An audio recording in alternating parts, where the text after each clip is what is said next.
being here. We're thrilled to have the Transatlantic Art Discourse exhibition at One Gallery Sofia. This is the second exhibition of this exhibition exchange project. We are thrilled to have the support of the US Embassy in Bulgaria for this cultural exchange project, and to have all these artists from the United States be here with us. I'd like to share a little bit about the history of this project. The first exhibition was at Lagonia Gallery in Boston with artists from Bulgaria that were invited by the two curators, Svelen Stefanov, who is the vice rector of the art gallery in Sofia, and myself. My name is Elena Peteva. I'm an associate professor of painting and drawing at the University of Massachusetts, Dartmouth. We have the pleasure of having the second exhibition at One Gallery, Sofia, Brайън МакФарлейн, Антъни Фишър, Брет Еберхардт, and Свилен Stefanof, and Suzan Шиърсън. We have almost all the artists here with us in Sofia, with the exception of Suzan Шиърсъn, who will be joining us with a pre-recorded lecture on her work, this presentation. This has been a really special and very important project for us to be able to realize. We postponed it for two years because of the pandemic, but we persisted, and again, we are thrilled to have that come together in such a way with a wonderful exhibition catalog, and we have all the artists here together in an exhibition that explores the moment, the contemporary moment of now, through the individual prism and voice and vision of all these different artists that work in a range of work in abstraction, representation, invention, and metaphor.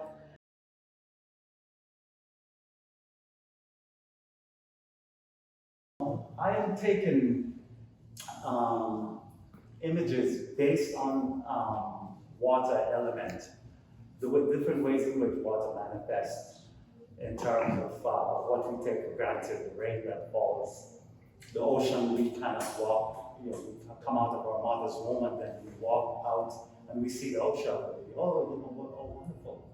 And all of these things, I think, I had the opportunity to work with some scientists and to collaborate with them and at MIT and to hear their views and to look at their data and discuss their data.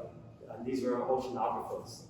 And I remember that in a profound way informed a lot of what I started doing about 10 years ago.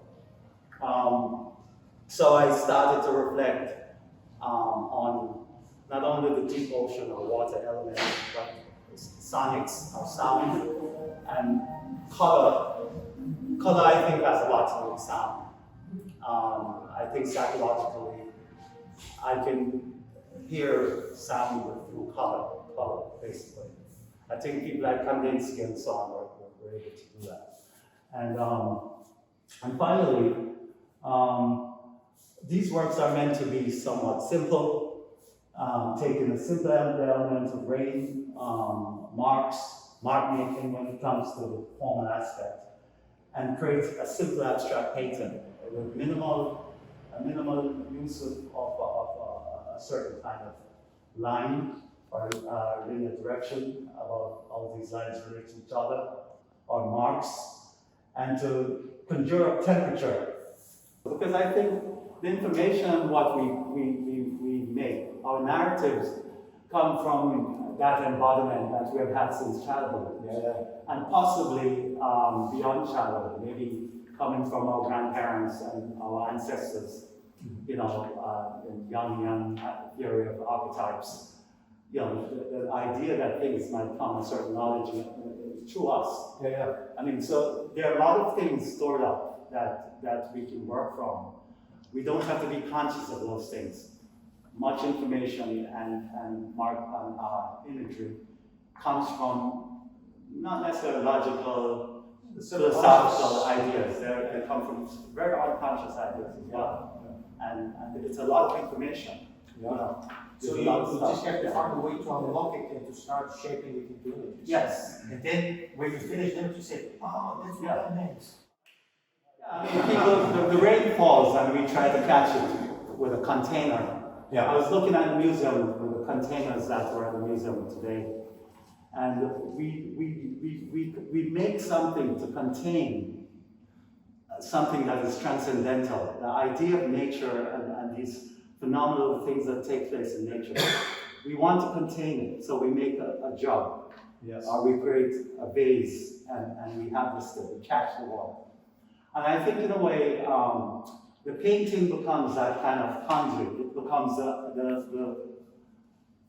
the canvas becomes this way of containing that universe. A vessel of feelings, of intuitions, of intuition, of the literature we've read, the conversation we've had, the fears and emotion, the temperature that we've felt, the cold and the warm, and the shift from one extreme to another, and so on and so forth. And I love intuitively. So this type of painting is closer to music in a sense, that it's more abstract and intuitive rather than.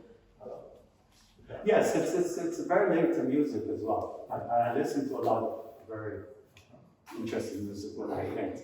Yeah.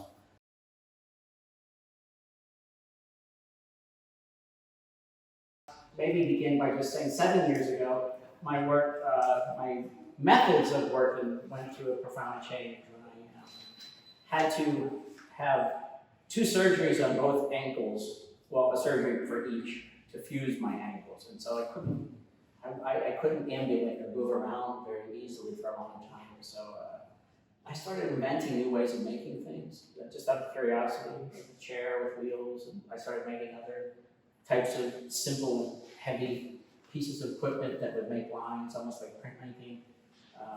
And more increasingly, I started inviting all this randomness into my work, and it became important to me to invite as many shapes and marks into a piece as possible in the quickest time possible. So I started even working with very large magnets and big handfuls of pens and other kinds of ways to make marks. So there's a whole variety of things that I've done. I've had pendulums swinging around with watering cans and painting, all kinds of stuff. But I don't mean to say that it's all random, because I very thoughtfully edit things later on. But I did find in getting to these pieces that even though I was inviting randomness into the work at first, I was still coaxing the randomness into certain configurations and certain patterns, and I discovered that this kind of pattern is there, and that's what it is.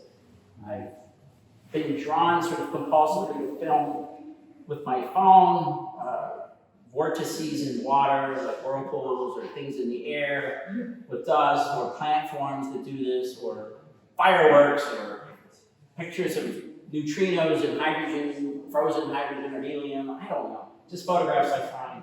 So this kind of pattern is sort of reasserting itself often over and over again in the big work. So these are sort of small templates giving me an idea, a direction about what the big work is trying to do. Some of these are literally composites of photographs I've taken of 3-dimensional things I've made with plant forms and things, linear things that I've then photographed and even sometimes cut into it to make sense of, to discover what it's after. Brайън was very clear as to how he works his process, and you started hinting as to how you came to this technique. But I'm interested in the first step. What is the first moment when you think, okay, there is an image here? Well, the first one is usually not about image. It's just like I'm trying to kind of unburden. I don't want an image at first. Really? But these are all very similar. These are sort of almost like explosions, or what often things do in nature, from a central vortex or something. But I try to invite things to happen. I wish I could show you this short film I have where I'm actually even inside of a big sonotube with the magnets and pouring paint on the outside of it and doing things. But nonetheless, within this random thing, like I said, I generally start arriving at certain symmetries and rhythms within the marks that evoke states, evoke things like that. So would you say this is also a very intuitive way of working with the medium? Definitely. So you don't rationalize it, you just you're attracted to this form. Yeah. It's all of its variations in your play. Yes, and I find this form actually in many artists that I admire. When I look at work, I start to identify certain things. Leonardo da Vinci did certain drawings in notebooks that remind me of. He does vortex of Lots of things like that, water, fluid dynamics. Fluid dynamics, winds, Yes. water, Plant forms, plant forms. weeds, you know. That's the universe. Exactly.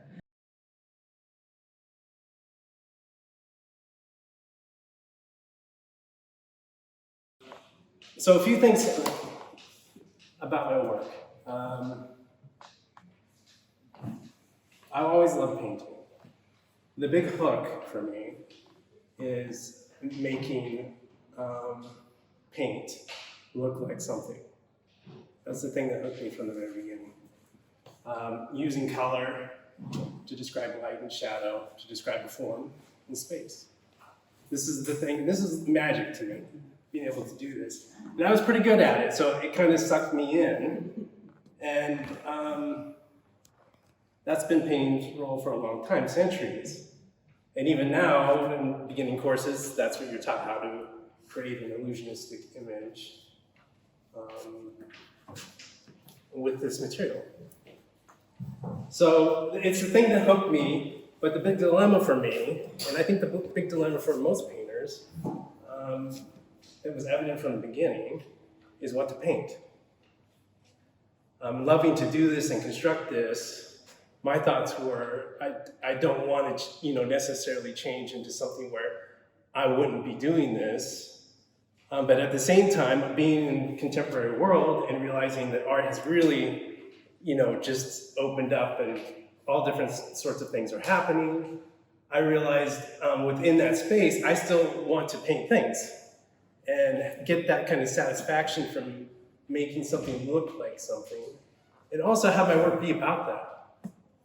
So a challenge for me is in what to paint, I started to, I think mostly in the beginning intuitively, thinking about what could I paint that isn't so charged that it becomes less about painting and more about the thing, the signifier, the thing that's in the painting. And I think intuitively I sort of withdrew from anything overly political, anything overly, having some sort of social commentary, something dealing with identity. I withdrew from that and intuitively started looking at very common sort of things in my environment and decided to paint those things. It seemed at that point, the more common, the more overlooked, the more imperfect, the more confident I became that that's what I wanted to paint. And not just wanting to paint it, but somehow elevate it, draw people's attention to these unconventional beauties that are always around us that we kind of walk through and ignore. And to do it in such a way that it sort of commanded that attention. And, it's evolved over time, and these days, I'm still drawn to the same subject matter, but now I'm even more increasingly diving into the depths of perception and how I look at something and how I construct something and have them even more linked, which has led me into all sorts of very, very critical observations and how to calculate how I'm seeing something and assembling those measurements to construct an image. And I think that the reason that the subject matter has stayed so consistent over my time is that it's allowing me to do those things, show those things, while at the same time having a dialogue with painting. Most of the surfaces that I'm painting, whether it be an object, a floor, or even within a space, have histories. And they have histories of mark making, and those are sort of a lot of times undeliberate. They're just an accumulation over time.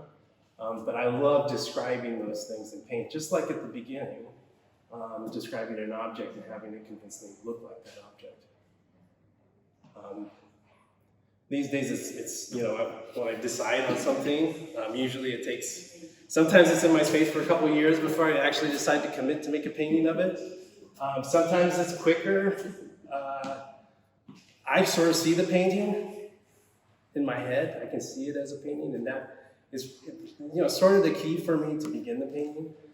I know it will be successful in the end, or I have an idea that it will be successful in the end. But more so, like, the strategy for constructing it has changed over time, and it's just getting more and more critical about, again, my perception. And how I'm observing something, and how to put that together in a static image on a two-dimensional plane when it's all 3 dimensions, and you're looking at it over there, you're looking at it here, you're looking at it there, and trying to assemble the whole thing in a single image without fracturing it.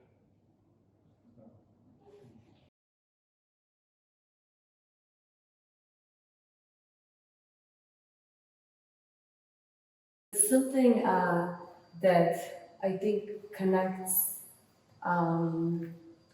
us and connects me with all the artists, and in our own very distinct way. It's this search of our individual state as an artist, and our response to what is happening around us. But each one of us as a human being and as an artist has a very different way of expressing this, which again, as an image, is a completely different way of delivery that each one of us has, and a different voice and different vision. So what I try to find in my work, what I seek in my work, is to construct images that create distilled representations of different states. And they may be individual states, they may be social states or global states.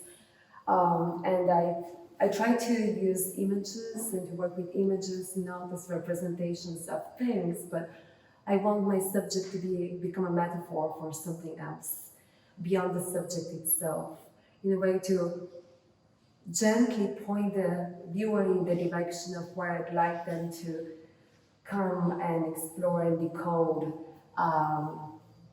the subtle meanings embedded in the work. I'm very wary of the literal and the explicit, so sometimes I wonder, am I too subtle? Am I even understood through what these works mean to me and what I want them to mean? But I hope that when the viewer spends time reflecting the work, it's much quieter work, that they do receive and take away what the work is about to me as an artist. So this piece is called ash, or pepel in Bulgarian, and to me, ash is what is left in the end. It's of an individual, but also of a world, of a place. It's very beautiful, but there is something very somber about it. Ash is also the material that the work is created with. It's charcoal. So the material itself, in a way, becomes metaphor. The scale of the work is very important to me. I want to draw in the viewer. I want to create a very intimate experience for the viewer. So they're not very large pieces. I want to draw and the person to come and experience the piece from up close. So the intricacy of the image is very important to me, and it does become a very meditative process when I construct the works myself. It takes me hours and hours, and I just get lost in the abstraction that constructs the representation of the image.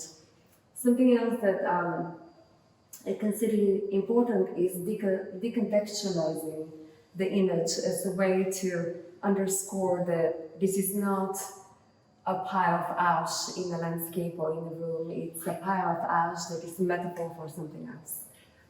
Whether it's a global state or an environmental state, an environmental crisis, or the conflicts that are happening between different countries in the world or social issues.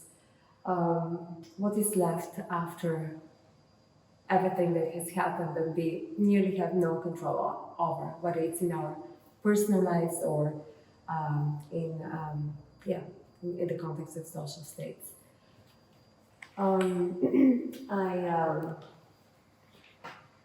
Drawing has become more and more my medium of choice. I'm also a painter. I also have started to work in installation, but I always come back to drawing as it feels like it's the core, the simplest way to attempt to convey something really meaningful.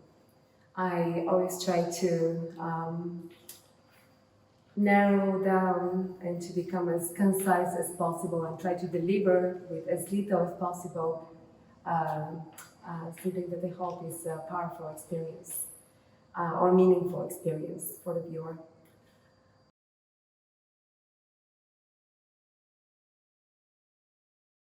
A dream of solitary space is kind of contradictory at this moment. In quarantine, I spent so much more time with those I cared for that moments of solitude felt really rare and incredible. And so in these paintings, I am thinking of different mothers or caretakers that I know, and I'm trying to invent them a space or create a space for them. And sometimes the landscape kind of interferes with the space, or the two blend. Sometimes the women kind of expand or grow out of this space. So the space is not entirely fixed because I do want it to be more psychological than physical. This little space that I'm painting, and that it really is so much more about reflection and refueling as a place to reflect and refuel rather than a point of escape. And that's very important to me in the work as well. This is actually where I painted as well. I painted in my basement during quarantine. And so there were these low-level windows at the ground level that, as time went on, so many dandelion weeds and different weeds would kind of grow in front of them, making these beautiful curtains, actually. And the garden feels like an apt metaphor for the studio for me as well. And so I made this image called Janice's Midnight Garden, imagining a gardener that I know who is kind of emerging from these weeds. She's camouflaged in with all of the these life-size weeds as she's trying to move up to navigate, to this space that's looming in the distance, this little structure. And in Dig Site, this particular painting, a friend had said, well, what about a studio or a creative space that just doesn't feel accessible right now? It feels so far in the distance. You know you're going to get there, but you have no idea when. And I wanted to make this painting to kind of hold space for that idea, for a studio that's out of reach or looming in the distance. And I think about the way that time condenses itself in motherhood. It often compresses the past and the future, because it reminds you of all of these other times as you watch a child grow. You think of younger years, and then you're spending so much time thinking about how certain things you do are going to affect the future development of this child too. And so it's unclear in this painting, if the building is going to be built or if it's the remains of a building that's passed.